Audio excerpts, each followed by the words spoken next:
Good evening. The Eastham Conservation Commission will hold a remote public hearing on Tuesday, April 8th, 2025 at 6 p.m. pursuant to Massachusetts General Law, MGL Chapter 30A, Sections 18 to 25, Open Meeting Law, MGL Chapter 131, Section 40, Wetlands Protection Act, and Chapter 155 of the Code of the Town of Eastham. This meeting is being broadcast on Public Access Channel 8 and is available on the town website at www.eastham-ma.gov. Please remain muted unless it is your turn to speak, and please let the chair know if you will be recording the meeting. I'm going to take attendance and then we'll start. Janet Benjamins. Here. Joanne Cossett. Here. Greg Douglas. Here. Mike Harnett. Here. Chuck Wagner. He said he might not be here, and he is not. Karen Strauss, I am here.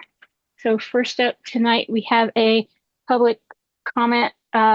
Roger Flood asked to speak to the commission about the revetment at 165 Shirley. So if you could just identify yourself for the record, yes, please. Hello. I guess I'm there. Roger Flood, 320 Western Avenue. And I did want to make a comment about the stone revetment that was recently completed at 165 Shirtliff Road. And I'm a butter of the property, which is why I learned of it in the first place. And I participated in the first meeting. And at the time, I made a comment that there seemed to be an unusually large number of stones on the beach in that general area that came from stone revetments that had been built earlier, and that as such, this kind of activity seemed to be contributing materials to the beach, which are different, that would come from the eroding of the bluff. And so it really didn't seem consistent with the renourishment and preservation aspects of these kinds of this kind of activity. Well, so the last month that structure at 165 got built. It looks pretty good. It's been a while, I guess, since there's been that kind of construction around here, and I was impressed that placing those big rocks really shook the whole neighborhood as they banged them into place. And had a chance to look at it immediately following the construction, and one of the things the thing that it looked pretty good, and what I saw though was a number of the larger stones had been placed on top of the armor stones, in such that it looked like they would get washed away pretty quickly, and looking at which seems to contribute to my fear that these kind of structures are contributing stones to the beach, and thus really making them to the detriment of the beach. I'm a user of the beach in that area, and the stones can be a problem. But when in the initial meeting, the contractor said they took special care to keep track of all their stones, and in their planning they talk about the steps they follow, including not leaving any materials in the area, and not sort of casting stones on top of the revetment. And from my observation, it looks like that's exactly what had happened. They had sort of placed to stones on top rather than trying to stick them in the holes and so on. And I have some pictures I can show. I turned, if you want to, if I can share my screen.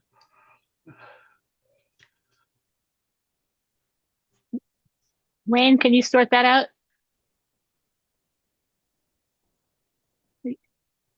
So while you're trying to, oh, actually, I see a share screen button here. So let me try that.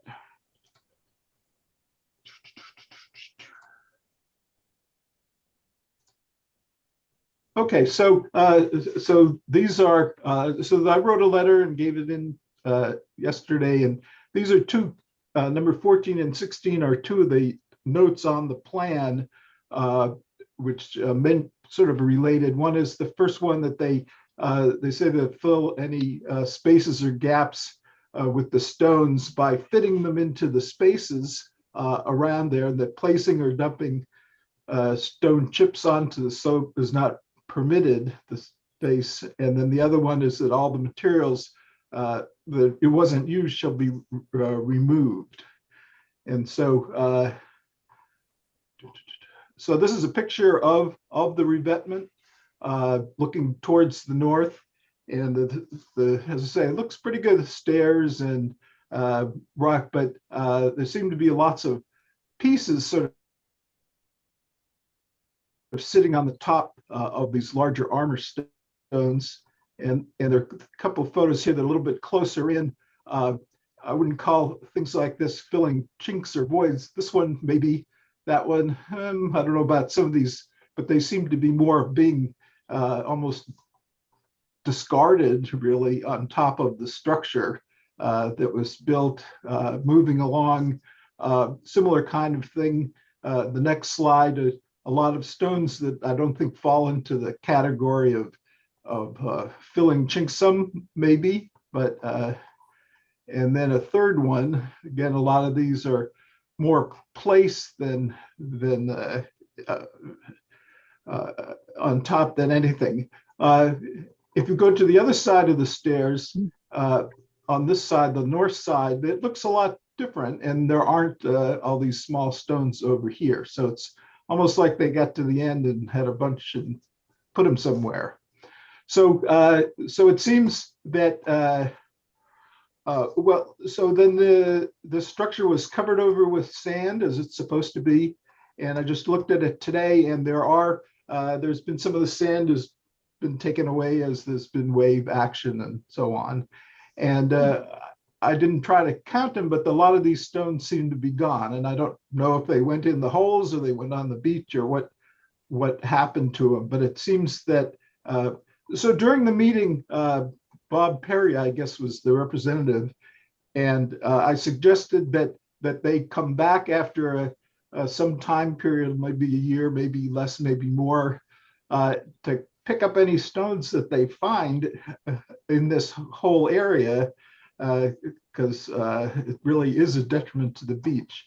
And given that there are stones left out in the structure that are going to end up on the beach, I'd like to have him do that and clean up the rest of the construction project.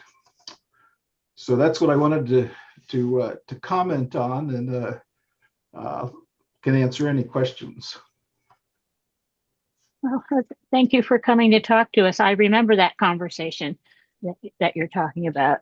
And if you want to maybe stop sharing your screen there. So it seems like, Alex, we might want to get Bob Perry out to take a look and have a conversation about this. I think a good step forward would be to contact Bob Perry, and John Martin was the contractor who built the revetment. And what I can do is set up a site visit with either one or both of them, and to discuss this matter. I'll make what so that'd be good. The stones may or may not get are likely to be buried. It's not clear whether the stones work their way up to the sediment surface over time, or if they actually get buried. One other thing that was sort of peculiar about that site is that when the few times I've been there several times, and there's almost a septic smell on the beach, and I have no idea why. It's only when there's a light wind from offshore. It makes really no sense, but just if you happen to be out there and notice such a thing, be interesting to make a note of it, I guess. Well, any questions from the commission? Alex, your hand's up. I'll just say, Mr. Ford, or sorry, Flood, I'd be happy to meet you out there as well if you'd like to do a site visit and discuss this further. Okay, sure. Greg? Yeah, I took a look at the site today, and I found about a dozen of those types of angular rocks in between the first sandbar and the bank of where the sand is dumped. And there's a half a dozen of them, maybe a dozen. And they're the rocks that they would put in between the armor, the larger rocks. So they would stuff them in there. And it's not uncommon. I have the same problem. After the winter and you have some substantial storms, some of those rocks come free. And what people normally do is come springtime, you just get out there and you pick them up and you put them back in the holes. So that's normally what we do. And I think I went back to the original meeting we had on the videotape, and Mr. Perry, he said he'd be more than willing to come back in a year and take the rocks away if they're not ready. That's exactly what he said. So it should be easy. I could have picked them up myself, but there's like a dozen, and they're off the area where Mr. Flood identified those rocks on the top. But it's not uncommon. We see this, in the springtime. Okay, well, I think as long as well, so over time it does become more of a problem in that you can't really walk out to the beach because there's a whole field of rocks, and understanding how to get rid of them is good. Some of them are it's unclear sometimes whose rocks they are. I don't know how many coastal property owners want people casting rocks on their revetments. I happen to be in a group where sort of there's a beach stairs and then several properties along there which have built revetments, and so I don't know if I have the right to build those kind of things. So clarifying that, maybe informing the property owners what I'm allowed to do would be useful. Yeah, we probably want to suggest that you don't mess around with somebody else's revetment. Greg happens to have his own. Well, he could come by and help us. Thank you, Greg. Okay, so thank you for coming to talk to us. We're happy to hear feedback anytime. Thank you. Next up on our agenda is the BMADA annual report. That's the Boat Meadow Aquaculture Developers Association. And the Shellfish Department will be presenting, and we have Stephanie Sykes. I can screen share if that is helpful, or if I'm given the ability to screen share, then I will, and I can pull the report up so folks can follow along. Last year, for those commissioners that were present, you probably recall a very thorough and tedious going through the order of conditions. So we don't have anything quite like that this year. Yeah, you should be able to share now.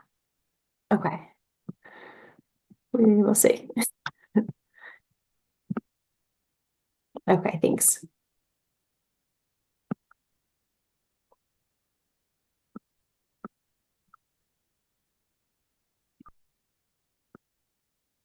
All right, can you see that okay? Yes.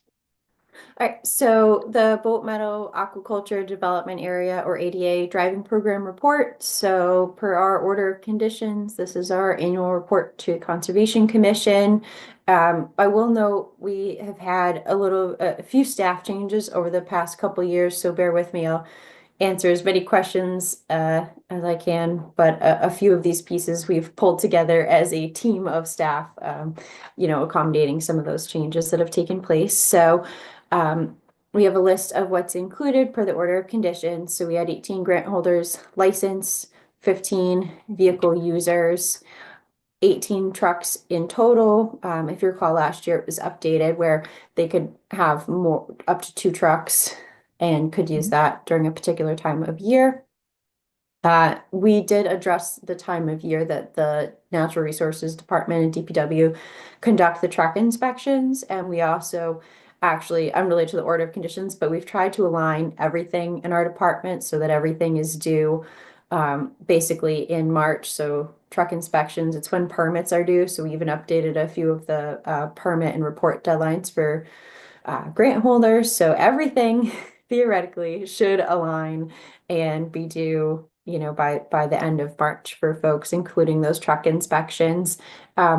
Another note on this, just for the current year, I know we're reporting on 2024, but would like to also update the commission that the 2025 vehicle access applications were approved by the select board last night, as well as the driving schedule.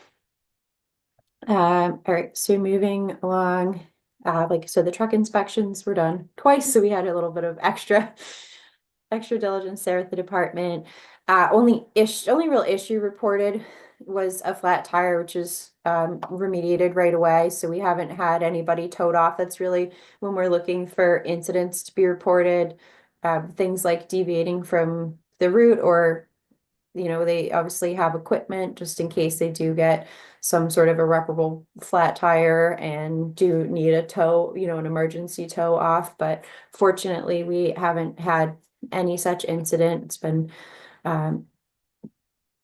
you know, diligent use of the, you know, being stocked with the emergency equipment when we do checks and everything like that. So we still have that emergency equipment on board, but haven't really had to use it. Thank goodness. Haven't had to actually change tires, things like that. As far as inspections, so we do have staff on 7 days a week during the summer. We had staff on 7 days a week during the summer in 2024, and then just regular patrols in the off season, as well as that 7 day a week at First Encounter Beach for the access. So we'll jump right into the horseshoe crab monitoring. So we have these 4 columns here, dates in the first and third columns. So pretty similar to previous years, in previous couple years in terms of pattern and what we see for crabs. So definitely May is really the stronger month. Really didn't see any into the beginning of June. The order of conditions were updated in 2024 to reflect that if no horseshoe crabs were observed for a certain number of days after a certain date, that monitoring would cease. So there was actually no access a little bit after this point as well. So in addition to not observing crabs for over a week, there was then a point of no access, and that's just based, I think that would have been based on the tide as well anyway. So let's see. And then the note just at the bottom is that grant holders were updated by the Shellfish constable at that time. Another note that DMF passed regulations that prohibit the harvest of horseshoe crabs April 15th to June 7th. It doesn't affect our schedule, but just something to note in terms of DMF changes. The route was widened last year just a little bit to accommodate trucks being able to pass each other and maintain being in the route. So nothing's really changed in terms of marking of the route for 2024. I will say for 2025, we did have some pretty bad sea ice, and this is the first year really of the program where we've had bad sea ice. So we may want to explore taking the buoys out, because we did unfortunately lose a couple buoys. It's really something that we don't want as a department, is having something end up as marine debris. We're able to recover some of those, which is great, and install them a little bit better with some different types of anchor material.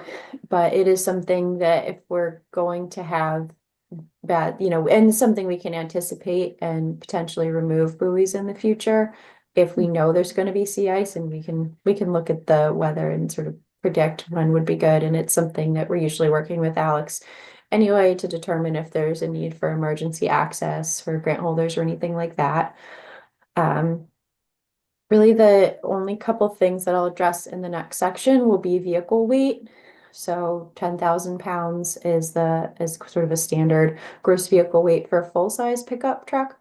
I'm not sure if we need to do a full amendment to the order of conditions. I know that's a separate process and takes a lot of abutters notices, and is a pretty thorough process as well, and requires further meetings about that. So I'll ask for some comments about that at the end. So I want to say a quick thank you to the commission, because I know this program has evolved a little bit, and we appreciate, the select board last night approving the schedules and approving the users, and we also really appreciate the commission and Alex working with our department and working with the grant holders. It's something that's definitely not taken for granted, and that the grant holders have expressed deep appreciation for the access and safety that it provides in terms of getting product on ice right away, the volume of gear and product that's it's able to be safely taken on and off the grant. And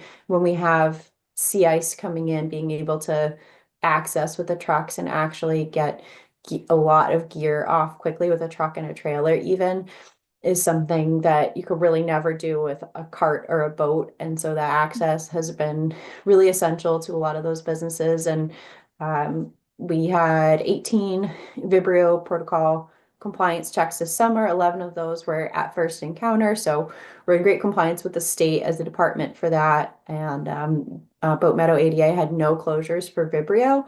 And I think it's really important for us to maintain the truck access. And it's something that also allows us to do really convenient Vibrio checks at that access point, being able to intercept, trucks coming off the beach, being able to do those checks for compliance with the order of conditions for the emergency equipment on board, as well as doing a simultaneous Vibrio check is something that goes a long way for consumer safety and making sure that those oysters get on ice at the appropriate time. Right. Any questions before I jump to the order of conditions? No, but I just want to take a moment to say that I think I can speak for the whole commission when I say we appreciate how diligently everybody has complied with the order of conditions, and the work that also the Natural Resources Department has put in to make sure that it's been successful. Thank you. All right, so I have operating hours, and Alex, feel free to chime in if you need to comment on anything. The language that's in red here is something that the department would consider to add in the future. Like I said, I know to open up to a whole amendment, this might not be the time for that. Maybe we put this off until the orders, expiring, and we're at that maybe 3-year period and are opening up to renew anyway. But it's something, like I mentioned, the sea ice, that Alex and the commission and I have been able to work on together to make sure that grant holders have emergency access if needed. But it would probably be worthwhile to add a little bit of language about emergency access. So to be clear, the reason it's no harvest, this is something that would be a little bit outside of what we call our daylight hours. So half hour before sunrise to a half hour after sunset. It's something that is rare, but does come up once in a while in January, and it's a one-time access or maybe like a 3-day access where the department and conservation agent, with the commission's permission, with the department's permission, would provide specific driving hours that are a little bit earlier in the morning or a little bit later in the evening, keeping in mind that sunset might be very, very, very early in the evening if we're talking about the middle of winter, and only during conditions where the tide, ice, weather conditions are posing a significant risk to product, to creating marine debris. What happens with the sea ice, in case you're someone on the meeting that's not familiar with that type of operation, is that rebar racks, lines, bags, those are all very well secured, but the sea ice is really powerful enough to come in and pop some of that gear up. And even if it is pretty well secured, it's just something that can cause that ice can cause a lot of damage and really carry a lot of force, because it's coming in with strong winds and then tides going out and tides coming in and really pushing a lot of weight and a lot of force up into that gear. So people definitely don't want to lose gear. They don't want to lose product. It's a time of year where things are coming off anyway. And this is really only in a case where there's not going to be an afternoon tide.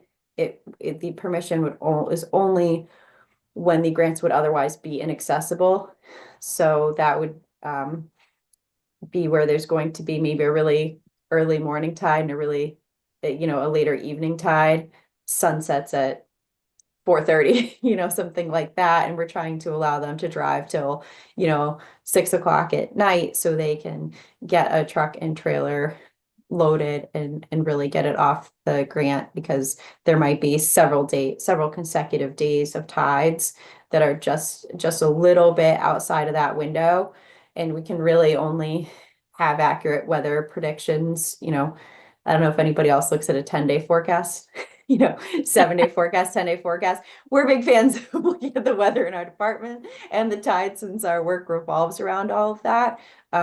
So this is something that I know, hopefully I can speak a little bit for Alex and myself, but that Alex is conservation agent and myself as Shellfish constable in our department take very seriously. It's not something we want to open up to, a blanket emergency access. It's something we really want to maintain control of within our department and have extreme discretion on, for only those absolute emergency situations where there is no drivable tide and there is some impending weather, sea ice condition, that if we don't have that driving access to remove gear, that we're otherwise going to end up inevitably with some sort of marine debris if it's not removed. So it's something that we take very seriously, but would also like in writing in the order of conditions in order to grant that type of permission.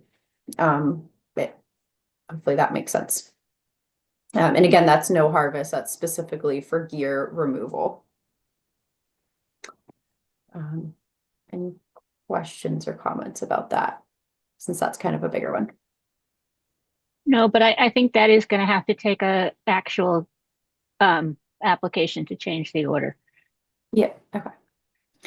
And I have a couple of comments there from grant holders, so I'm going to try to look at my note here from a couple of them to make sure I represent it right. There is another very important meeting in Orleans tonight for their Shellfish and Waterways Committee.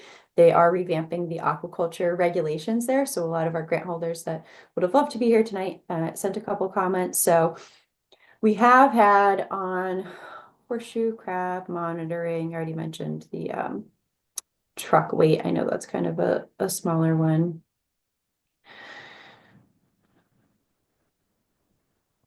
So for horseshoe crab monitoring, we have had some grant holders comment about self-monitoring, that potentially doing some self-monitoring of the driving route on their own,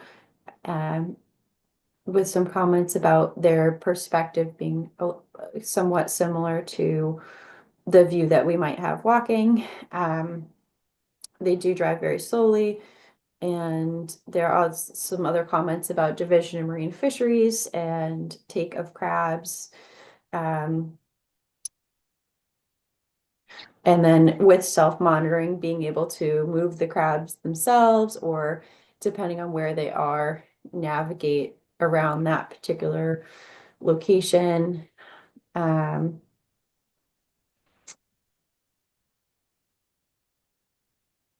the I'll call it incidental take. Some grant holders do have permits, some don't, but there's definitely, we have multiple comments about the types of permits that TMF allows and the number of crabs able to be, we call taken. So whether that's harvest or whatever kind of take that is, in terms of possession limits and things like that. So non-commercial possession limit comment just noted that 6 horseshoe crabs per day. And then another comment about horseshoe crabs is a request for the buoy route only being required for horseshoe crab monitoring season, or even potentially just the beginning of the route marked basically along the marsh. So basically it you know, when you drive down that first little section of the beach where it's soft, take a left, it runs parallel to First Encounter Beach and then takes a right and goes straight out to the Grant. So the idea being that maybe those buoys stay because that delineates a particular section that is in closer proximity to the marsh. So maintaining that and then having discretion from the grant holders out straight to the grant. That is definitely something that I'm definitely not opposed to that.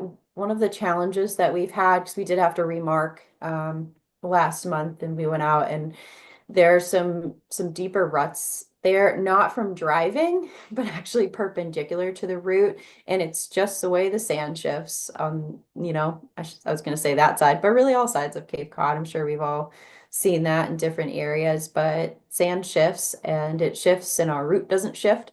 And it's definitely something that is a challenge both seasonally and year to year. So that request is largely based on driving safety, and that if they are driving out to the grant and you know your route's here and there's a deep puddle and there's not a deep puddle over here, we don't necessarily have the discretion to shift the route. We try to keep obviously the route the same. The route has a designated width, the route has a designated location. We have all those coordinates marked, and then if we do have to reset a buoy for any reason, we use the coordinate and we use the width as designated, obviously by the commission in the order of conditions. That is a comment that we've gotten from a few grant holders, and I think you know, we partially addressed that last year by widening the route a little bit and at least talking through some of those particular situations in terms of, well, if you just have to go, you know, around a puddle versus if it really is a big shift in the sand. But definitely a conversation that is continuing and that we receive comments around here and there. And I'm just pulling up our second comment, bear with me.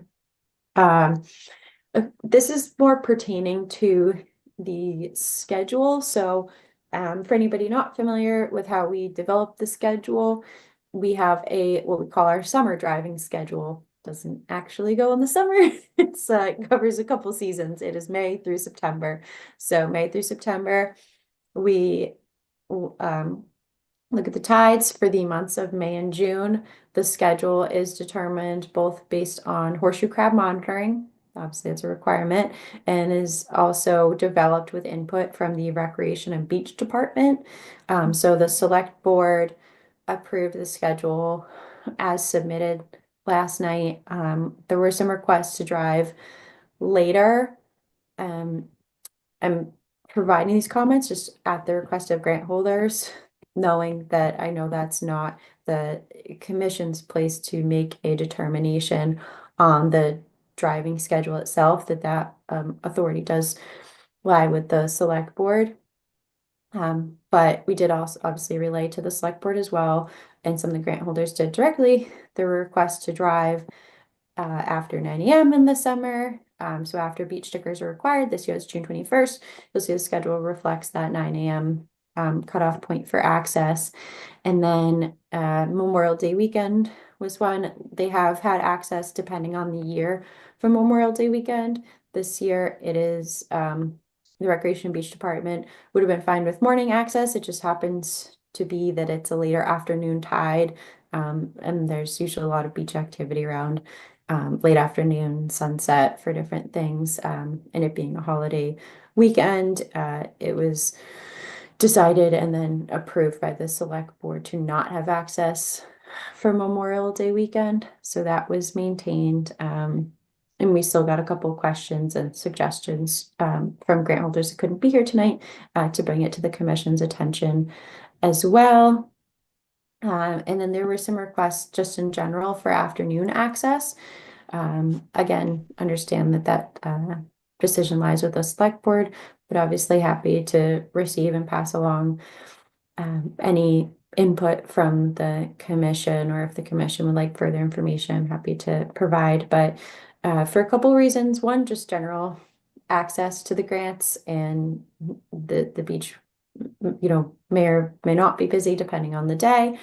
So been consistent requests year to year for consideration of sort of a real-time management approach through the department for bad weather days, things like that. It's something that in the past, and the department still carries this line of thought that it's just a little bit too probably Nebulous. logistically a little bit too logistically difficult for the department to create a set of consistent rules and be able to maintain in real time an opening, and be able to have very specific weather conditions that may or may not then change 2 hours later, because who knows when the rain's going to stop in the summer. I know sometimes we have quick storms come through, so it's something that between the weather and logistics of that is a little bit too far off for our department to be able to manage along with our other duties. And then again, the 9 a.m. Time. So those requests, the Recreation Beach Department response to that is typically that all programs cease at 9 a.m. So whether it's beach yoga or some other event happening, 9 a.m. is typically the cutoff for anything else that's going on the beach that's not regular, going to the beach type activity. And so they carry that through to the aquaculture grant driving access. So there's definitely, we have one grant holder that's consistently taken videos, and they have offered to the commission that if you would like to see any of the footage that they've taken from the parking lots routinely over the last probably 2 years, that they'd be happy to provide that to the commission if there is any interest. Their intent with the videos is to demonstrate lack of use during the time up until about 10:30 or so. So and they obviously intend to request access until a time when the beach gets busy. The Recreation and Beach Department is still opposed to that, just based largely on the potential user conflict with beachgoers and the degree of difficulty to, like I said, manage something in real time, or if it is a busy day versus not a busy day, it's a little bit too difficult for all the departments and the users to have a good communication system for a busy day or a not busy day throughout those summer months. And then some additional comments on what they are referring to as self-monitoring for the horseshoe crab. And a little bit of concern about the horseshoe crabs being basically disrupted. So if we have pairs, if those are disrupted, if they're buried and then are being released, and making sure they have enough time to rebury, some other considerations like that for the actual monitoring practices themselves.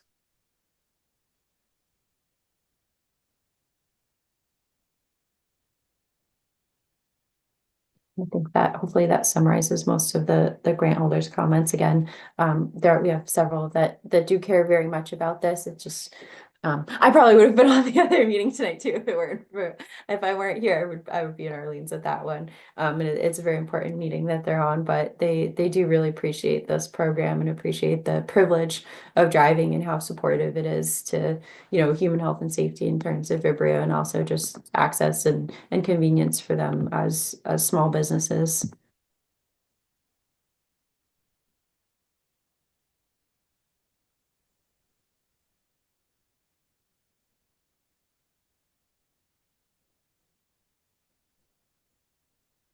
Any other questions or comments? Well, I think you've covered everything in the order. If there is some wish to change the order for a different route for emergency access, truck weight to discuss self-monitoring, that would have to come in a plan change request. I mean, a order of conditions change request, and we'd have to do it formally, I think. Is that something that you would suggest for these changes, this year, or is that something you would want to hold off on until we're at a natural renewal phase? Do you happen to remember when this expires and needs to be renewed? Alex, do you know? I believe, is this was this the first year after the initial, that last amendment? And if that's the case, I believe there's 2 years left. I think there are 2 years left. I'm just gonna mute myself and double check. Yeah. So the amendment doesn't change the 3-year time window for the permit. It just changes what's in the order.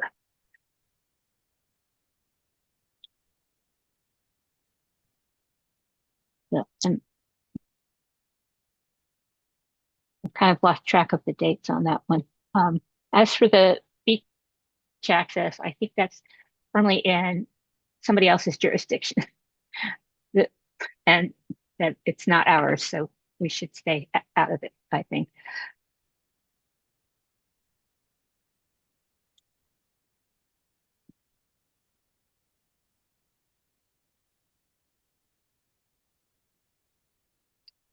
But I will say about horseshoe crabs, I spent 10 or 11 years doing horseshoe crab monitoring and surveys and tagging for Audubon, and I don't think it makes that much difference if you pick them up and move them even when they're connected. They will find each other again. And the fertilization is external in any case, so you're not actually in. Yeah. Do you have any suggestions or requests for monitoring practices? So right now, I mean, we're pretty much just recording singles or pairs in the route and getting a general count. And that's really where our priority has been lying as a department, is ensuring that we have accurate observations of whether or not there are crabs in the route, and if there are, how many, especially so we can continue to evaluate the monitoring. But is there any suggestion or request for change in monitoring practices? I think this gives us a good idea of what you're seeing. If you wanted to do something more, I would suggest maybe talking to Mark Faraday at Audubon and seeing if there was some way to incorporate that into their horseshoe crab work. Joanne, did you have a question? Yeah, just since you're talking about monitoring, I was thinking if you still have 2 years to go, if we're going to discuss self-monitoring, I think it would be a good idea to test the idea out. It'd be kind of like a pseudo double-blind, trial where like you do your monitoring and you have the owners of the grants do their own monitoring and see if they're similar. And then that way, when you come back to us, maybe there's a little more confidence that self-monitoring would actually work. So just wanted to suggest that. Yeah, we're happy to accommodate that as a department if that's helpful. I think probably how that would work, just to ensure safety and removal from the route, we would have basically someone drive very, very slowly. And we could walk ahead and sort of do our monitoring, and or I guess alongside would be appropriate. yeah, we're happy to report on that for the next annual report, if that's helpful. I don't want to hold us up, so I'll get together with Okay. Alex after the meeting and just work with him on whether or not it's necessary to pursue an amendment to the order at this time, if that works for everyone. Yeah, can I just say that one of the issues with self-monitoring that we talked about when we did the initial permit was that the crabs do bury into the sand, and it is Yes, not they do. necessarily that easy to see them if you're sitting in a truck, and sometimes not that easy to see them if you're walking. So I think Yes. that's going to be something that has to get overcome if we're going to let them monitor from the truck. Yeah. Which I don't know how that works. How we do that, but we will. Which is why we'll- we didn't yeah. allow it in the first place. Yeah, I think, so. definitely understand. They do bury very quite well. So. Yeah, I've stepped on a few, not hurt them, but usually I was out in the middle of the night, so it doesn't. Alex, did you? Yeah, so I did pull up the order, and it does expire December 27th of this year. So this would be a year where the order would need to be extended. So perhaps, it would make sense to pursue these changes later this year, if that's what the commission is comfortable with. Yeah, if you're interested in pursuing it, this would be the time to do it. It seems like. I just want to clarify, Alex, do you mean at the end of this year, like in preparation for the renewal, or do you mean now in order to amend before the end of the year? How does the commission feel about either of those options? Well, it seems like if we're going to amend it, we want to do it either concurrently with the extension, or we want to do it a bit ahead of the extension. So if there's any questions about, and we need to have a second meeting on the change request, that we have time to do that before the order expires, and then we can just kind of do it all together. Do it all at once? Yeah. But maybe start the renewal a little bit early so that we can have a little wiggle room in case we need to continue it to discuss something in the change request. That sounds efficient. I like it. I do like efficiency in our meetings. It would be nice not to do it twice. We're gonna do it anyway, so that sounds great. I will Any other work with Alex on that. Okay. Any other questions, comments from anybody? Well, thank you for coming to talk to us. We appreciate all your work. Thank you for your time, everyone. Appreciate it. Thank you, Stephanie. Okay, now we have next a request for determination of applicability filed by Josh Severse. Applicant proposes to replace existing deck with a new deck, remove some of the deck and reconfigure deck and stair area with no additional square footage at property located at 405 Ireland Way, map 17, parcel 034. And who's speaking on this? John Severse. Okay, so if you'd like to just give us an overview. Yep. Client just wants to basically redo his deck and just reconfigure a walk around a 3-season and get rid of that and add it to the deck that's there. So there'll be no additional square footage added. Redo the stairs and have the stairs more in an appropriate spot. So is there any vegetation that's going to be disturbed? No. Any questions from the commission? Nope. Nope. Nope. Okay. So if we might have a motion. Give me 1 second. I believe Janet has a question. Oh, Janet, sorry. It's not really a question, but we were out there this morning and there is no vegetation that will be disturbed. And it looked as if the plans that they have for the new deck and stairway make a lot of sense. So Thank you. Okay, so if we might have a motion for a positive 2B and a negative 3 with special conditions for decks and sheds. So moved. Okay, is there a second? Second, Okay, Joanne, yes. Greg, Yes. Janet, Yes. Mike, Yes. and I'm a yes. So you are approved, sir. Thank you. Okay, next we have a certificate of compliance filed by Lawrence Wasco for SE 19-900 for repairing and maintaining beach access stairs at property located at the right of way between 105 and 125 Shortlift Road, Matt's 10. Yes, hi. Yeah, the stairs, the repair that's mentioned here was done actually in 1998, where we had Anchor Marine come out and, do all the work for us. And we had the order of conditions and everything. We just never followed up with the certificate of compliance. Everything was done. Everybody was happy, but we just never did that. We're at a point now where we need to do some repairs on the steps. The sea or the bay took away the bottom portion of our wooden steps are at the bottom of the aluminum stairs. And without the certificate of compliance, I was told I cannot get an administrative review certificate. So we need to close this out so we can move forward. Okay.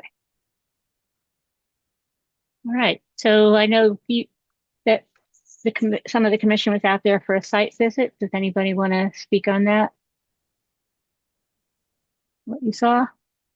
No? Alex?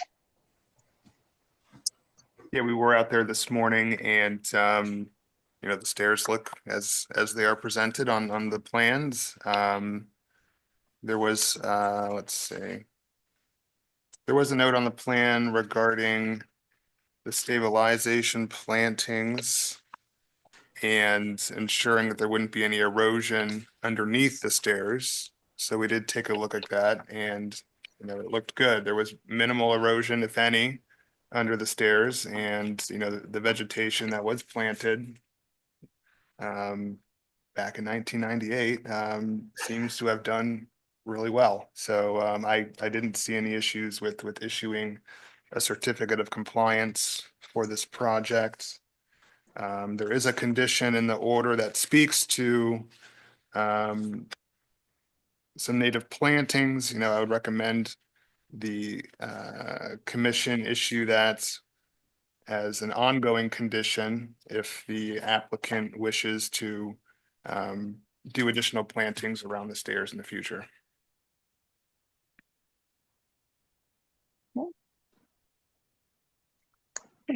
Greg, you had your hand up? Yeah, I was just going to say I agree with Alex. I thought the stairs look great considering they were constructed in 1998 and the bank looks very stable. So it does look like they met the conditions. Okay. Any other questions, comments from anybody? All right, so if we could have a motion to approve the certificate of compliance for SE 19-900 with an ongoing condition for stabilization plantings. So moved. And do I have a second? Okay, Mike? Second. Okay. Yes. Mike? Okay. Yes. Joanne? Yes. Janet? Yes. Greg? Yes. And me, I'm a yes. Okay, you are done. Thank you. Thank you. Okay. Next we have really? These short agendas are getting to me. We have a notice of intent filed by Bernard and Diane Durante. Applicant proposes a pier, ramp, and float for private boating access at 255 Mary Chase Road, map 18, parcel 80A. And I know, Alex. Karen, if I may, we do have the after the fact admin review for the Oh. fence Did I at skip? 50 Old State Highway. Oh, I'm sorry, I skipped right over one. So let's go back to that. Apologies. Okay, we have after the fact administrative review filed by 150 Old State Highway Cottages LLC. Applicant proposes to install a fence at property located at 150 State Highway, map 20, parcel 114. And someone here to speak on that? Yes, thank you. This is Attorney Anthony Ponabianco on behalf of the applicant, 150 Old State Highway Cottages LLC, and Gary Vecchione, the manager and owner of the LLC. We are here before on an administrative review. Just to give a little bit of background, though I know you have it before you, the purchase of the property was on February 24th. On March 13th, we received notice about the fence and a request, a notice of violation relative to the installation of the fence. Thereafter, right after we received it, Alex and Hilary Greenberg Limos were so kind to meet with us on March 25th, 2025 to discuss what the possible solutions are to that. And on March 28th, we filed our application for administrative review after conferring with the town as to what the proper protocol would be.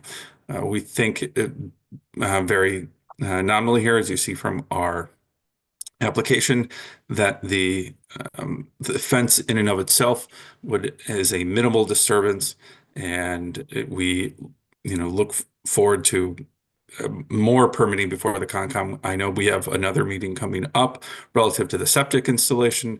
This was, through conversations, what we had to do right now relative to the fence that wasn't installed.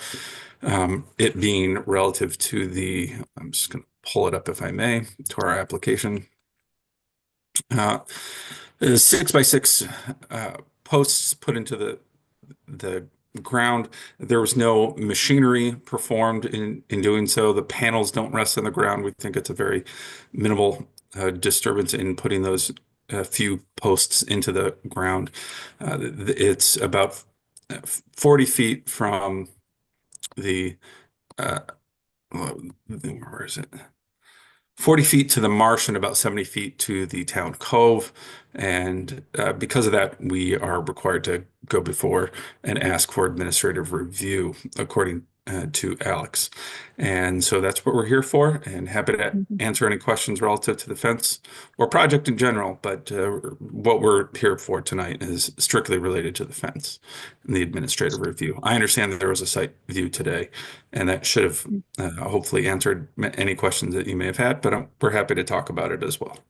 Okay, so we'll also need to mention that the entirety of the property is within a flood zone or buffer zone to a flood zone. So everything on the property is within jurisdiction. This fence is at least part of the way into a velocity zone, and some of it is in the AE zone. So I'm going to ask people who are out on site first if they want to give their comments on the fence, but it looks to me, and I was not out on site, it looks from the pictures that the fence is not above the ground in all aspects of it, and that normally a fence in a velocity zone is not a solid fence like that. It needs to have gaps and so on to allow water flow through. But let me ask, who wants to, you guys were out on site, who wants to talk about the fence? Janet? Yes, what you just stated about it not being consistently off the ground is accurate. In many areas, it was in contact or very close to being in contact with the ground. Another issue was that it looks almost like a solid wall. So there's no place where the water could go through. There were no openings that would permit water to go through.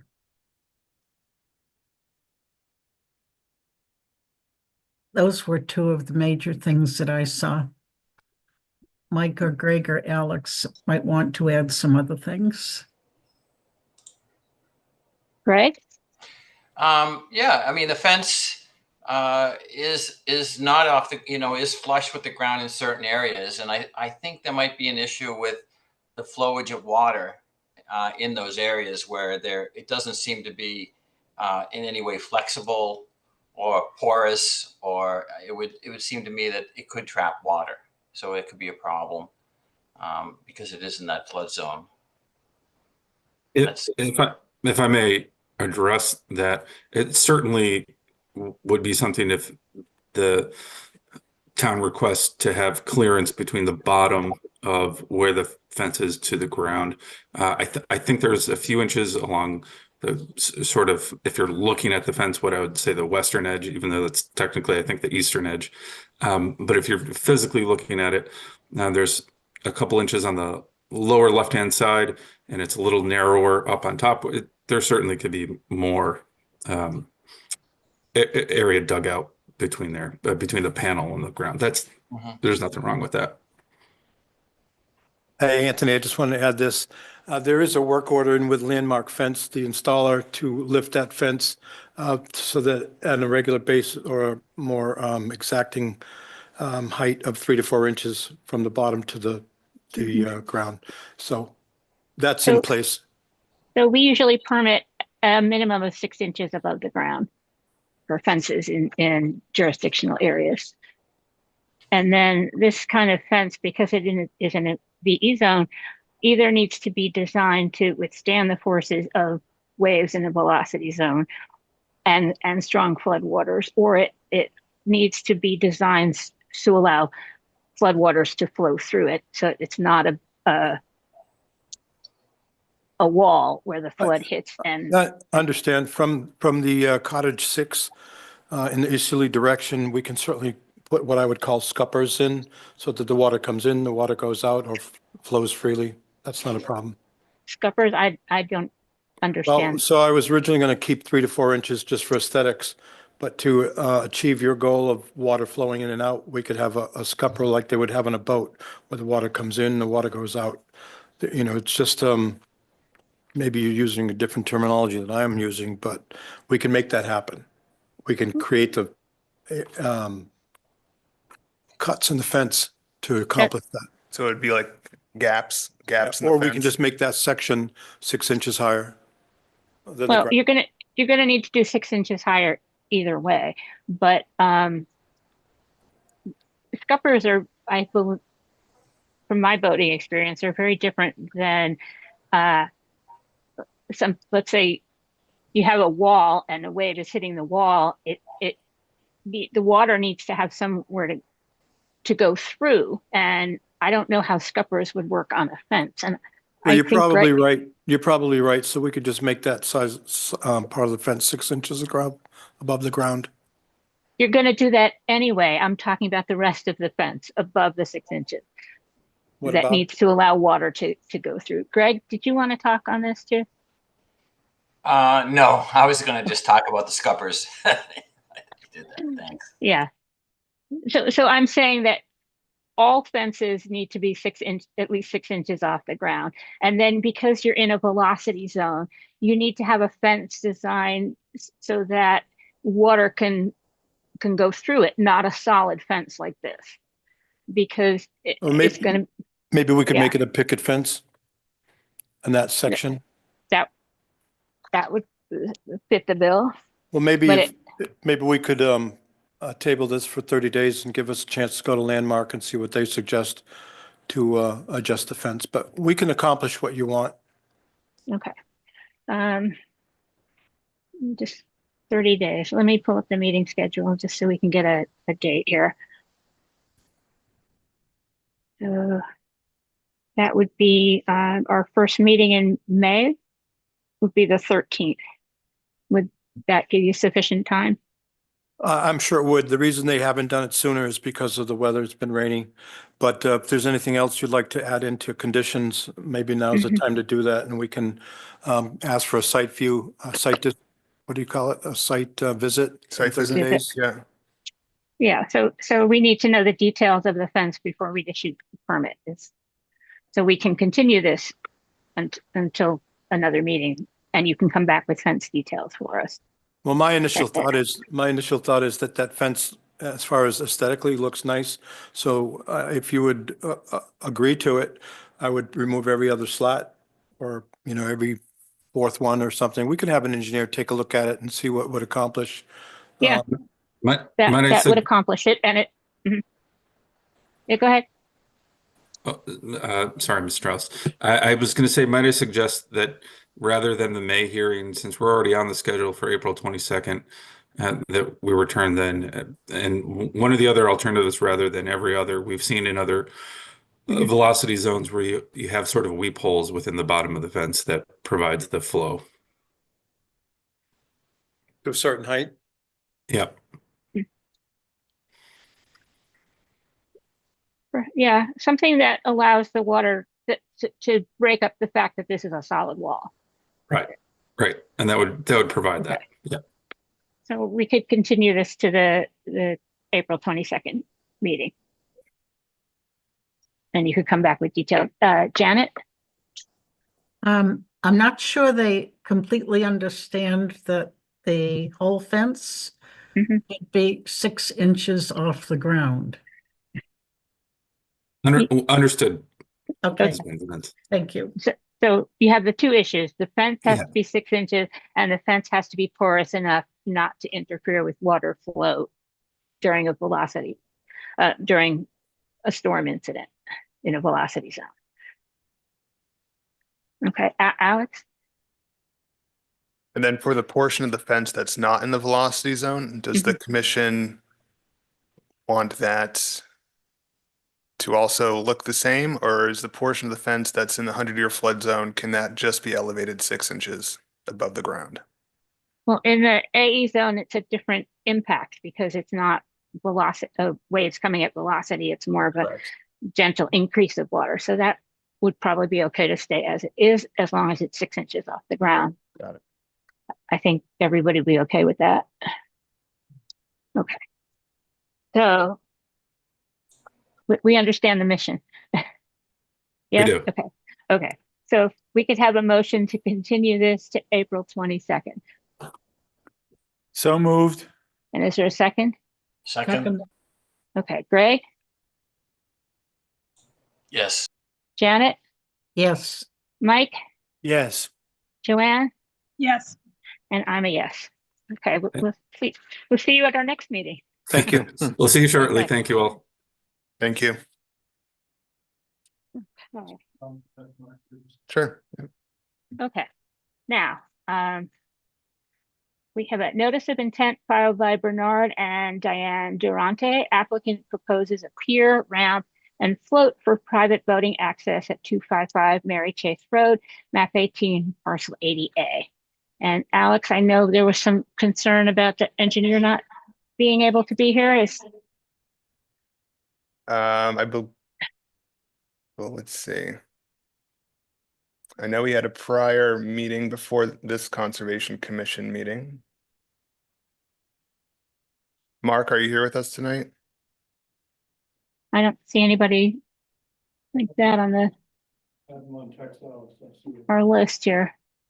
Yeah, I think perhaps he might still be in his other meeting. In that case, he had requested, if he was not able to make this meeting, that the commission continue this to the next meeting. Okay. We are still waiting for the DEP number and Right. the determination from the Division of Marine Fisheries as well. So, Okay, so that's okay. I think, he reached out prior to the meeting and said that we could continue this if needed. right, that wasn't my question. I think we might have been going to ask for the Shellfish Constable, Natural Resources Department to do an Correct. independent shellfish survey. Can we do that even though we're continuing the meeting?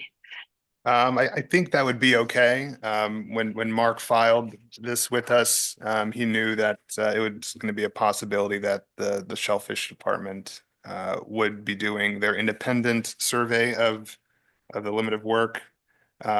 So I think on the commission's request, if that is an avenue we wish to pursue, I think we can still make that request tonight. Yeah, in the interest of time Right. saving. I think anybody object to that from the commission? Okay. Nope. And is that okay with you, Stephanie? Yeah, so I turned my video back on. I figured that would be us. So yes, that's fine with us. But I think the only thing that we may need, and I can coordinate with Alex and the NOI applicant, is sometimes we don't have exact coordinates. So it's usually something that our department would be requesting in our next step in order to plan the survey. And then also reference, since Harbor Master Department is also under us. So as natural resources foreman, I think that's something that we'll also be requesting. So in the interest of time, would definitely be good for the applicant to provide specific GPS coordinates for the end of where the float dock would be, just so we can reference navigable waterways, things like that, as well as conduct a proper shellfish survey.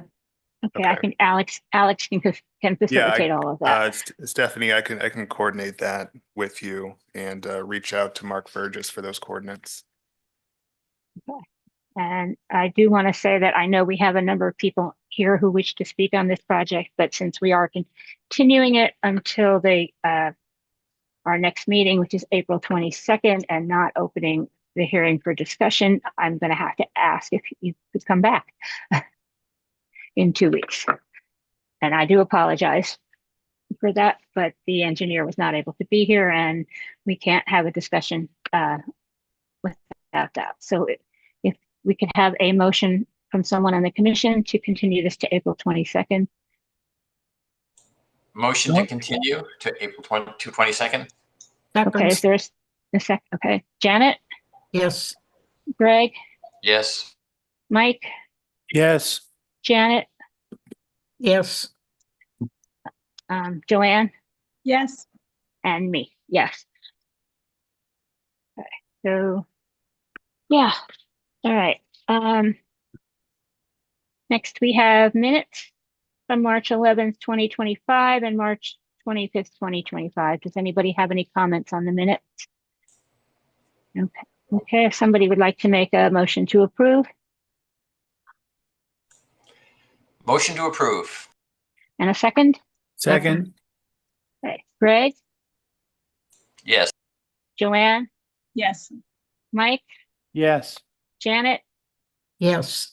And I'm a yes. Okay, next we have a violation at 230 Goody Hallett Drive. Alex? Yeah, I could provide the commission an update on this violation. Hillary and I did a site visit out there last week, and there was some unpermitted landscaping being done at the property. You know, we advised the homeowner to apply for an after the fact RDA for this. And I believe, Amy, that they were able to make the deadline for the next meeting. Is that right? That is correct. Okay, so this will be on our agenda for the 22nd, and we'll have the commission out there for a site visit as well. Oh. Great, and then we have liaison reports. Mike, anything from the Forest Committee? No. Okay. Janet, CPA Committee? Oh, you just muted yourself. No, we did not have a meeting this month. Okay. All right, and then Open Space Committee is meeting on April 23rd instead of its usual time, which would have been next week. And the Strategic Planning Committee is meeting tomorrow at 2 p.m. instead of its usual time at 4. We're going to be discussing, well, we finished an insert for the town warrant that talks about the new strategic plan and gives some information about plan progress. And we're looking at closing in on the final parts of the plan and having that in place at the beginning of July. So, and at the meeting tomorrow, we'll be discussing what are the next steps for the committee and what the committee will be doing to support the plan once it's been approved. Okay. And then education and training updates. There is something MACC is having on Thursday at, I think, noon on nature-based shoreline management. that looks really interesting, and I hope somebody gets to go. Otherwise, I'm sure they'll have a video available at some point. I already signed up. Oh, good for you. I wanted to go, but I have appointments.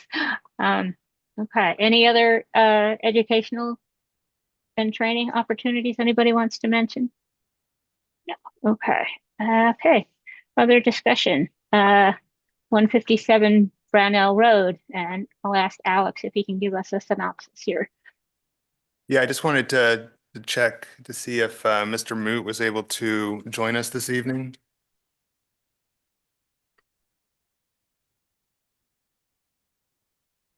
Okay. Does not appear so.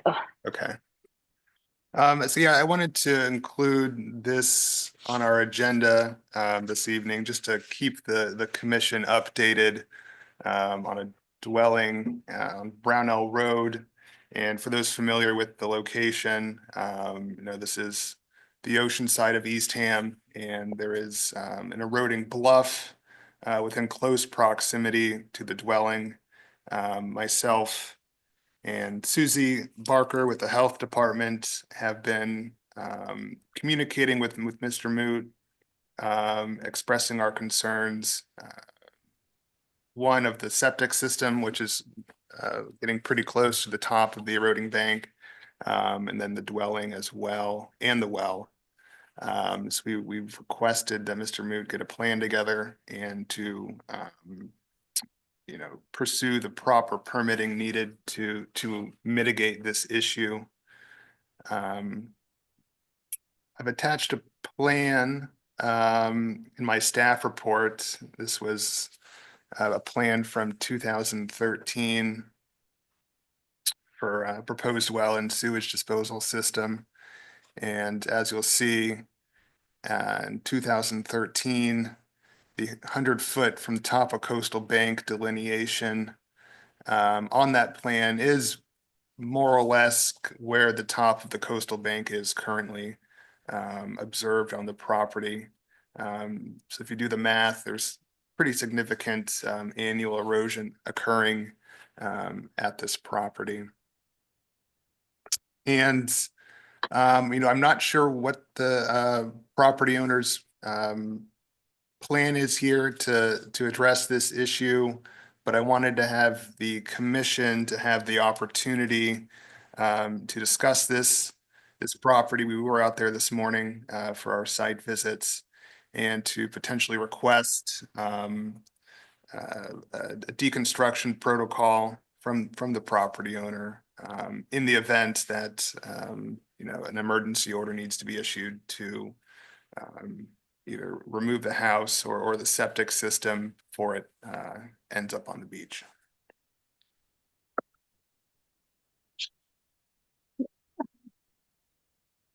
So Mr. Moot has not responded to any of your communications. So we've had site visits at the property with Mr. Moot. My last site visit with him was, I believe, perhaps back in January. I know at one point he was consulting with Ryder and Wilcox to get a plan together. We had a site visit out there back in November. But since then, we don't have a clear indication as what his plan is going forward. And what is your suggestion for us? My suggestion to the commission would be to request, a deconstruction protocol that we can have on file in the event that we need to act on that. Right. So should the commission, I know you sent him letters and you talked to him in January. Would it make sense for the commission to write a letter and say that we require this and give him a certain deadline? I think that would be certainly well worth the commission's time to do that. Yes. And are you recommending a particular deadline?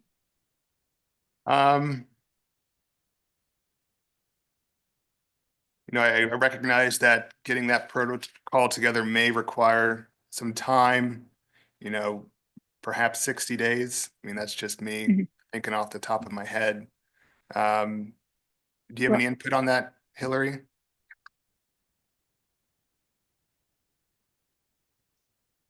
I think we have been talking to Mr. Moot now for the better part of 6 to 8 months.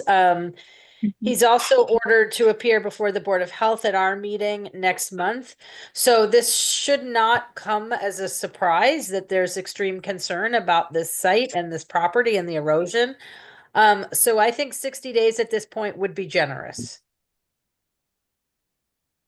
I would think we'd want a plan in place before hurricane season, or certainly before the fall storms set in, because it's one really good storm can send that over the edge. Yeah, I know I had that concern going into this winter. I think Yeah, you and I discussed it a Mr. few Moot has times. been pretty lucky when it comes to the storm patterns this winter. But I agree, if we could have something in place, certainly by hurricane season, that makes sense to me.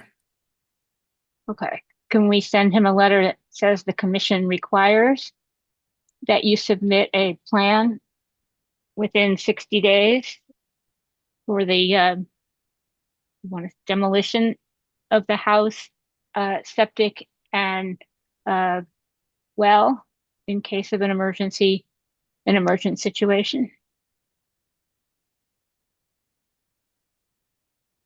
Yes. And give him a specific meeting deadline?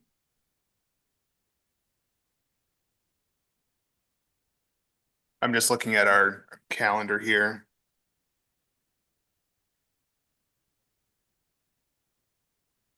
I should ask if other members of the commission want to weigh in on this as well.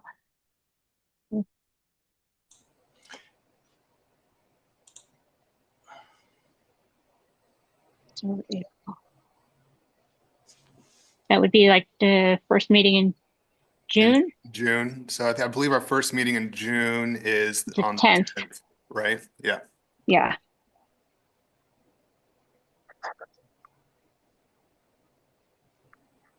So we'd want the protocol by the filing deadline for the June 10th meeting, and we would like him to attend that meeting as well, correct? Yeah. Yeah. Okay. So I'm going to pause for 1 second. Mark Burgess, we continued your hearing until our April 22nd meeting, and we've asked the Shellfish department to do an independent survey.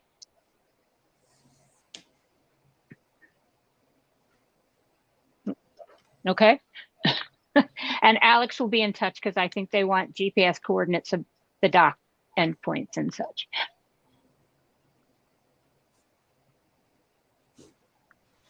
So I can't hear you if you said something. Okay. All right. Good. So we'll see you in 2 weeks. Okay. Janet, you had something? Yes, we didn't even dare get close to the edge of the bank because it's undermining and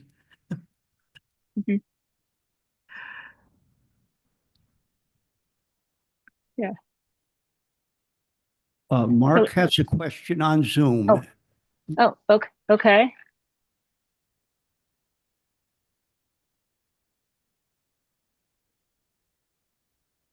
Did you want to say something, Mark? Because I can't hear you. He might not be able to put his hand down. Oh. Okay. There we go. Okay. All right. So we're all in agreement on this. Okay. Yeah, this is Greg. I was just going to Yeah. say, yeah, it's just a matter of time. I mean, it was quite, I think this is a fair amount of time because I think you're going to have trouble within the year. So, well, if you look at that area there are quite a number of houses since 2018 that have either been raised or relocated back, and it's such a volatile area that it's something that you want to make sure you have things in place. We had another house up near Nauset Light Beach that the town had to take down all of a sudden a few years ago, and I don't know that we had it. I don't remember having a plan in place for that from the Conservation Commission. So the building department just went ahead. So I think it would be a good idea to have something in place that protects the resource areas as much as possible. Okay. So do we need to vote on this, or we're just going to let you go do it? Well, I'll just also mention that, this property is a concern to the National Seashore as well. So I've been keeping Jennifer Flynn, the park superintendent, updated on my correspondence with Mr. Moot and kind of where things stand. Yeah, so this is in the Seashore District. Correct. So, okay. So that's where we are, I think, with that. Okay, moving on. I think to Hemingway kayak racks, and we have Jeff Valley here to speak to us. Yeah, we had a little conversation on Facebook, and he requested to come talk to the commission about this. So, welcome. All right, can you hear me? Yes. All right. Yeah, I got a 2-acre grant out in Hemingway, and I noticed when the kayak racks were put in, that the town used to come down every year, install the kayak racks with a loader, scrape all the stuff out of there, and they'd remove the terraces, trampling all the grass. The terraces are the rack lines that form the marsh. You get terraces, and then in between the terraces, the trappings and the sediments go in there, and then the plants can grow in there, and then you form your marsh. So since then, they've been, there's no more vegetation there from all the traffic. And every time they bring down the racks after the beginning of the season, if the storms were taking the banking away, they'd chase the banking back with the kayak racks every year. So you lost 7 feet of banking there. I don't know, did you guys get the pictures that I sent to Alex? We did. What is the date of those pictures? The ones with the ribbons were just the other day, and ones with the storm and stuff were April. April this year? Yeah.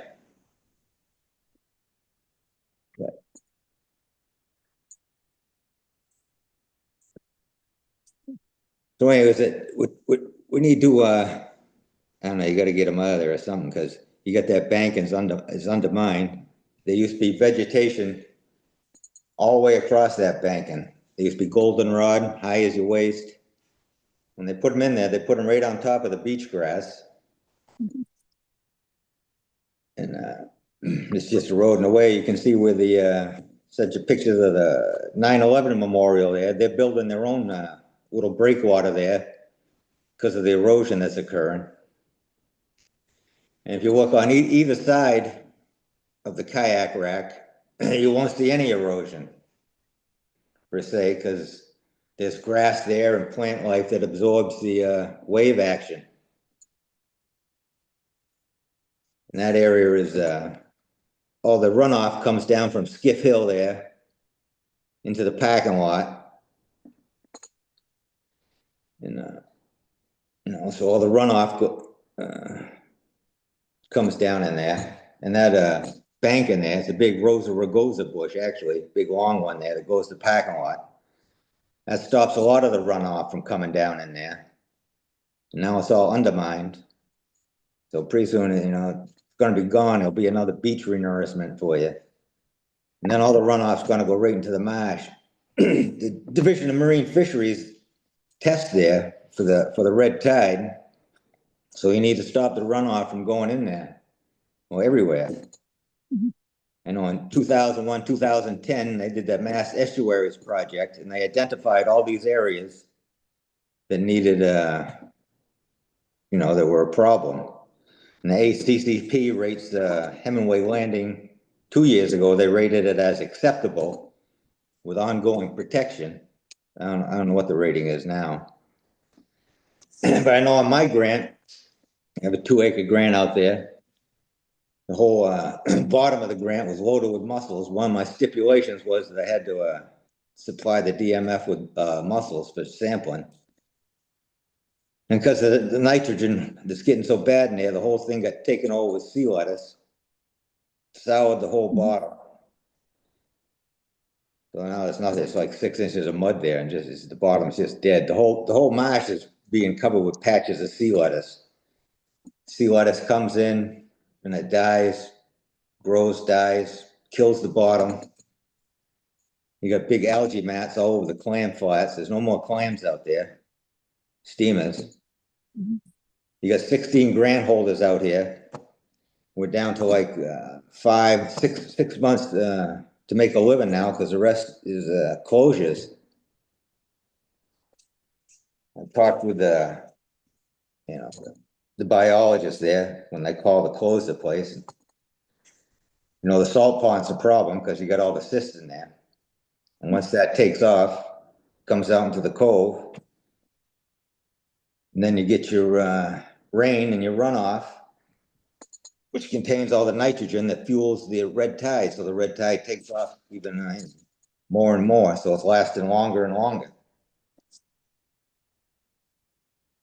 So, yeah, these wrecks are, I don't know what you're gonna do about them. You're gonna lose the bank in here pretty soon, and everything's just gonna wash down into the marsh.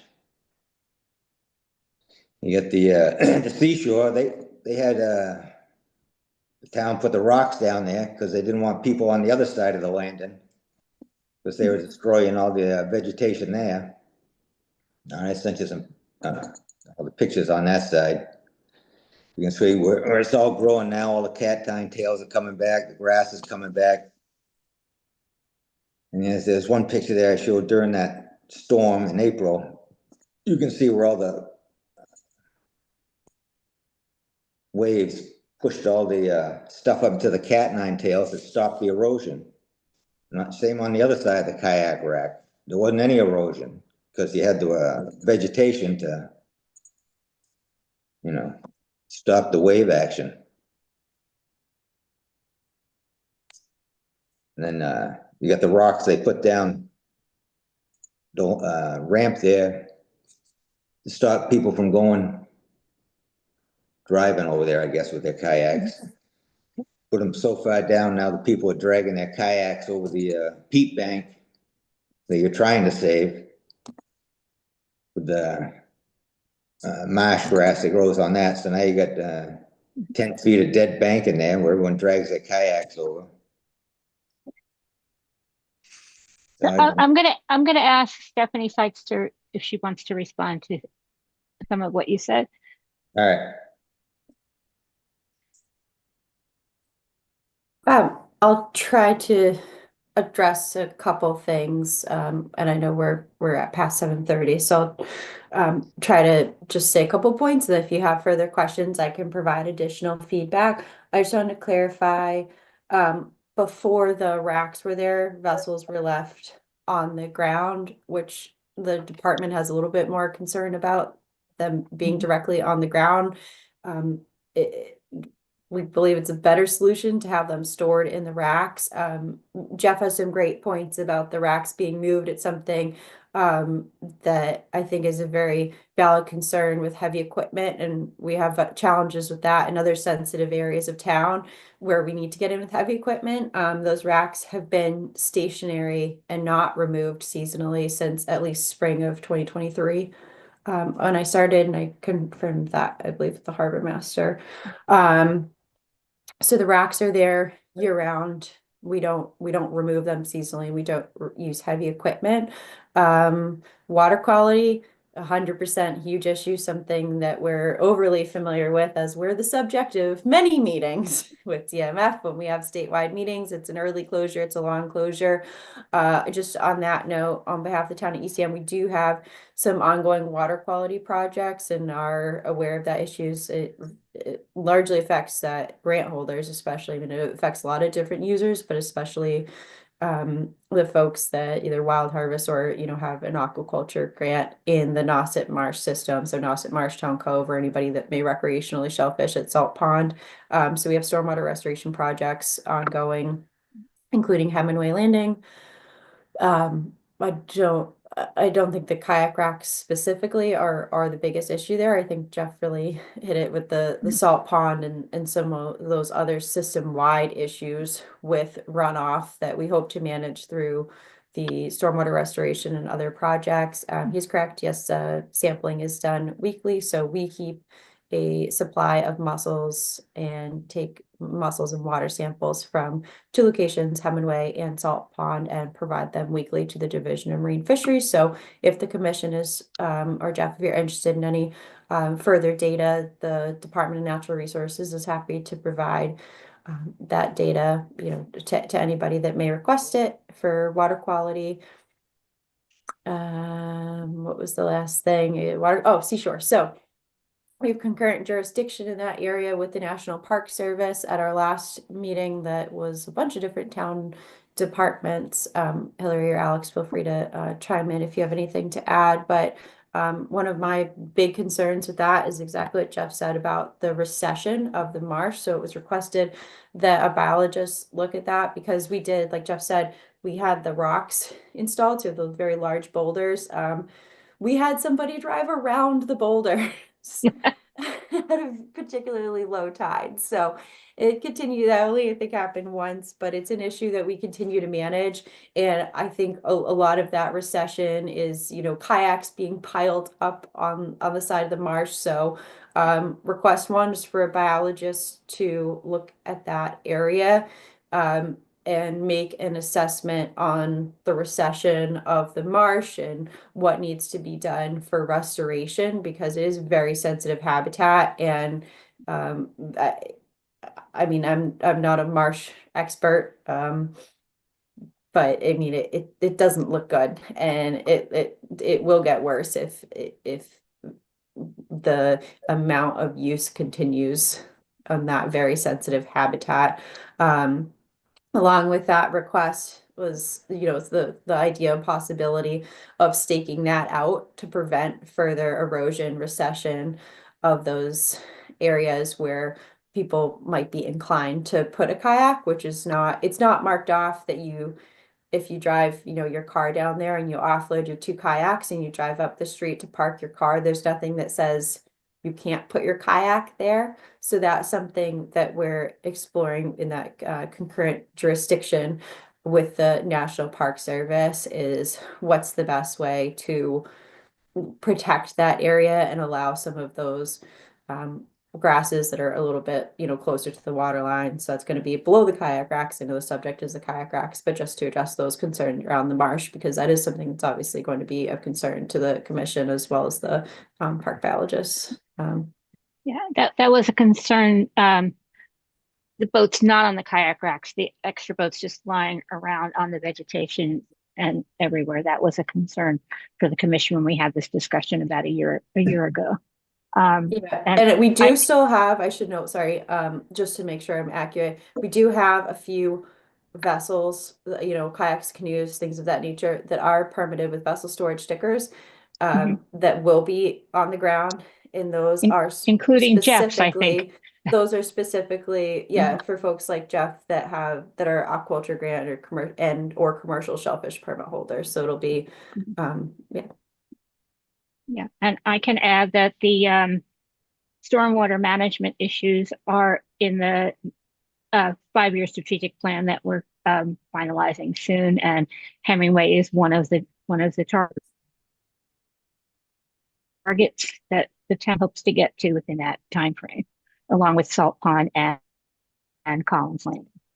So, but the coastal bank that's there and the vegetation that's there right now is not sufficient to mitigate the amount of stormwater that enters from that location. I think the pavement and the slope of the ramp and just the topography there means that it needs something more than just that vegetation in order to mitigate any stormwater.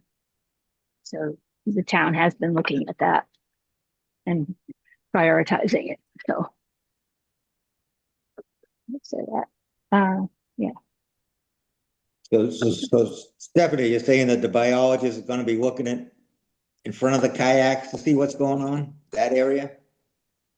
I would say that, yeah, that whole area that's on either side of the boat ramp I think really any of that is game, because even some of the other areas in the marsh there, I know I run into a lot of people that walk there for birding and other things, shellfishing, getting bait, whatever it may be. But yes, Jeff, I don't have an exact timeline on that, but I can follow up with you directly, and I can check in with Alex too outside of this meeting, so I don't hold anybody up, and get an update for you.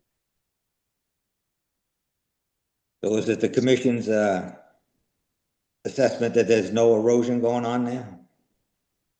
Well, I don't know that we've said that. Well, It's an area where there would be some erosion in any case, kayak racks or not. I disagree with that, because there wasn't any erosion there before the kayaks rack were there. I've been going down there all my life. Mhm. I mean, that's not true. There wasn't any erosion there at all. You look on either side, there's no erosion. Just where all the grass has been killed and all the goldenrod and all the stuff that was there before. And I laid out them red tapes there that showed you how much banking you've lost. And I don't have the photos in front of me, but if it's any help, if it's directly under the kayak racks, we do maintain just very light landscaping there in the actual location of the kayak racks themselves, because the grass can grow up, feet in the summer, and it will That's what we want, isn't it? impede the lower racks of the kayaks, like where the actual kayaks are stored. Yeah. So if it's directly where a kayak would be stored, there is some light landscaping that may be done depending on the time of year. You tell me you go down there and you weed whack the grass and stuff on a coastal banking.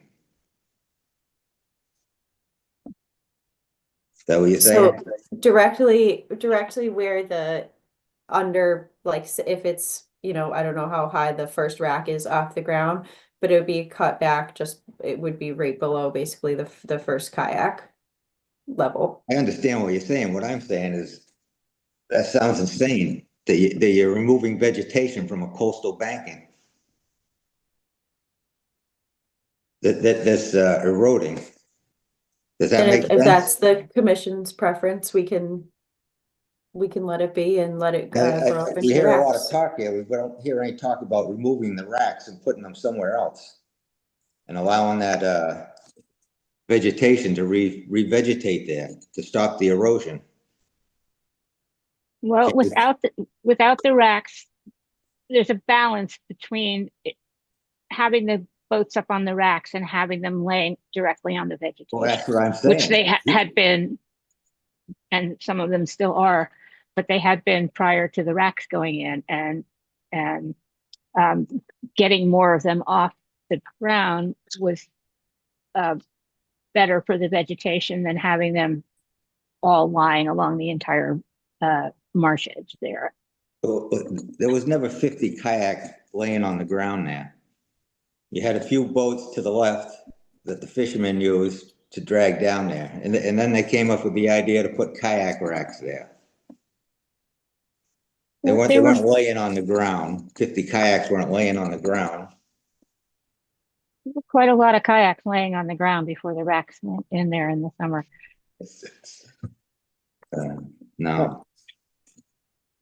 But there's also been an increased number of people who want to use that space. So it makes it hard to manage it. Well, why don't you move them then? That is accurate. Move- We move do them. get, Move them to another area. Move them to the salt pond. You have plenty of parking down there. so I will say, can, you can- Chairman Strauss is correct that we do get continued requests for additional vessel storage since the lottery is quite competitive, even though it's random selection. We get continued requests, but are currently at capacity at all locations. And it's not being explored to expand any vessel storage, and is something that can definitely be challenging for the department to communicate to the public that we are absolutely at capacity at Hemingway Salt Pond and any of the other vessel storage locations. Alex? Just because people want more storage, I mean, you're gonna destroy the banking because people want more storage? You tell people they can't build a deck somewhere because it's causing erosion, right? I've heard that all night long. There's erosion going here, there's erosion going there. Now we have erosion here at this coastal bank. And all I hear is, we're doing light landscaping. And nothing else. We're watching the banking disappear.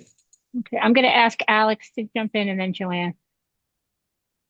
Yeah, thank you, Karen. I mean, as everyone knows, this is a very heavily used, mixed use landing between kayakers, shell fishermen, other people from the general public.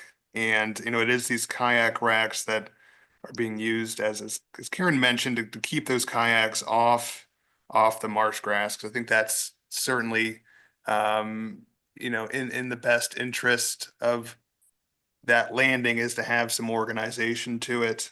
We did explore the option of trying to move those kayak racks into the parking lot when that was resurfaced and repainted. But that brought in some safety concerns, because if we had members of the public, dragging their kayaks across the parking lot, and we all know how busy that parking lot gets during the summer.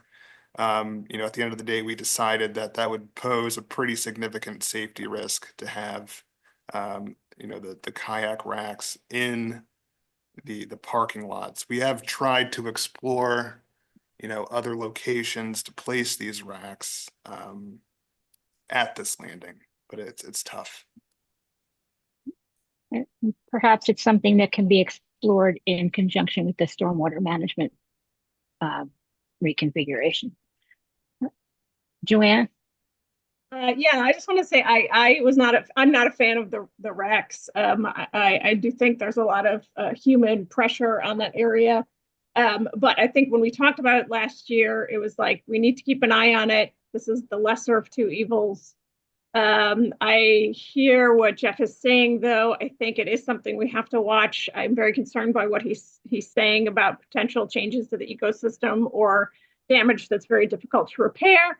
So I continue to have that opinion. It sounds like Stephanie is trying to explain a lot of the things that the town is doing and working on. I think I would urge them to continue looking at that, especially involving the biologist you mentioned. And then I also, I apologize, but for family matters, I do need to excuse myself from the meeting. I hope that's okay and it's not offensive to anybody, since we are through the rest of the orders of business.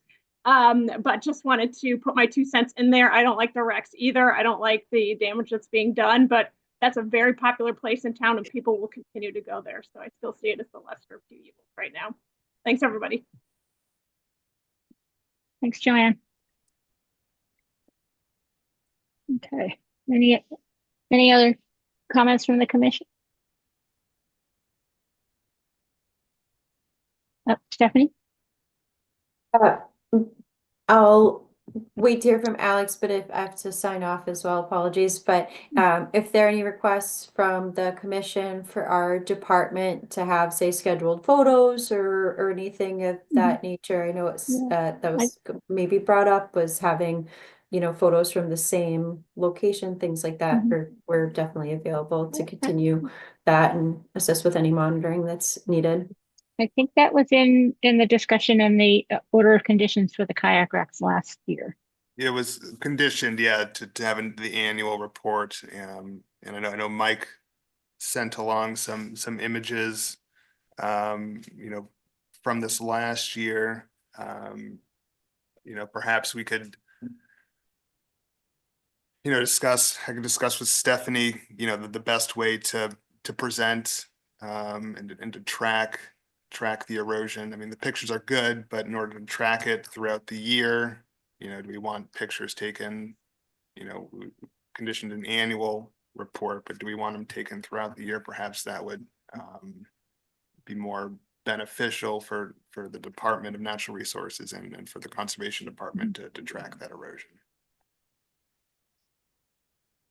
It sounds like we're all trying to keep an eye on this and figure out what the best course of action is, but it's a heavily used area, and I think the consensus among the commission and natural resources at the moment is that this is the lesser of evils, and I don't think there's a plan to move the kayak racks at this time, but we will continue to monitor and explore this and certainly suggest that a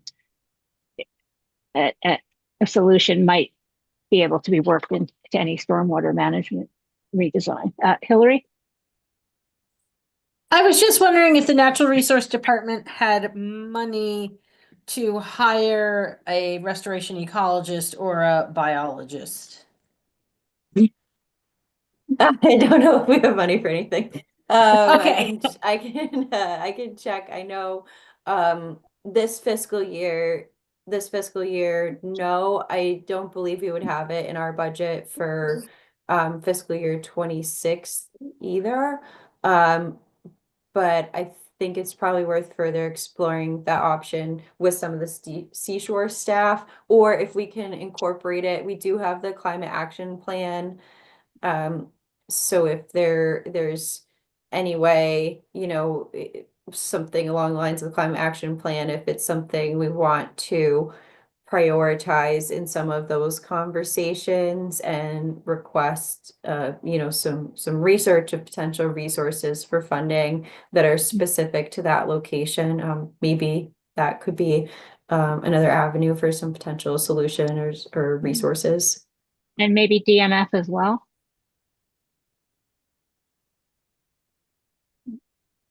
Okay.